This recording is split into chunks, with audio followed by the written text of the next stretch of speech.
Tiga pemain Persib Bandung absen, Ciro Alves jadi best goal of the week. Buntut panjang dari sikap tak terpuji para pemain Persib Bandung, Persib Bandung kembali terkena denda 2 kali lipat dari Komdis PSSI. Pasalnya, dianggap memprovokasi supporter. Tiga pemain tersebut adalah Ciro Alves, Mark Locke, dan juga Iputu Gede. Seperti yang diketahui, Ciro Alves meluapkan kekecewaannya setelah gagal meraih 3 poin di kandang Persis Solo. Sebelumnya Ciro Alves mampu mengubah papan skor terlebih dahulu lewat gol cantiknya di babak pertama. Namun sayangnya bomber timnas Indonesia, Ramadan Sananta mampu mengembalikan keunggulan setelah beberapa menit kemudian. Dari kekalahan tersebut, Ciro Alves mengangkat 2 jari tengahnya ke para supporter dan mendapatkan hukuman dari Komdis PSSI dengan dendaan 75 juta dan larangan bermain 2 kali pertandingan.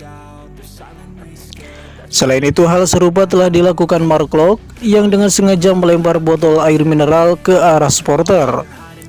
Komdis PSSI akhirnya memberikan hal serupa dengan dendaan 75 juta dan larangan bermain 2 kali pertandingan.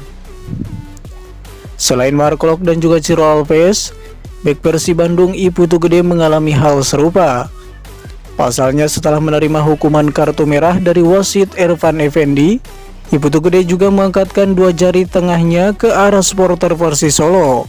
Dari sikapnya tersebut, Iputu Gede mendapatkan denda 75 juta dan larangan bermain 4 kali. Dari semua hukuman yang diterima 3 pemain Persib, skuad Maung Bandung kembali rapuh jelang hadapi Barito Putra. Pasalnya Ciro, Mark Locke, dan juga Iputu Gede dipastikan absen dalam laga nanti. Sebelumnya Ciro Alves menjadi best goal of the week dari gol Ciro yang diyakini menjadi yang terbaik musim ini. Dikutip dari republikboboto.com, gol yang dicetak Ciro Alves menyingkirkan 2 nominal gol terbaik lainnya milik pemain Persebaya Soya Momoto dan pemain PSIS Septian David Maulana. Lalu siapakah menurut Boboto pemain yang pantas gantikan Ciro dalam laga nanti?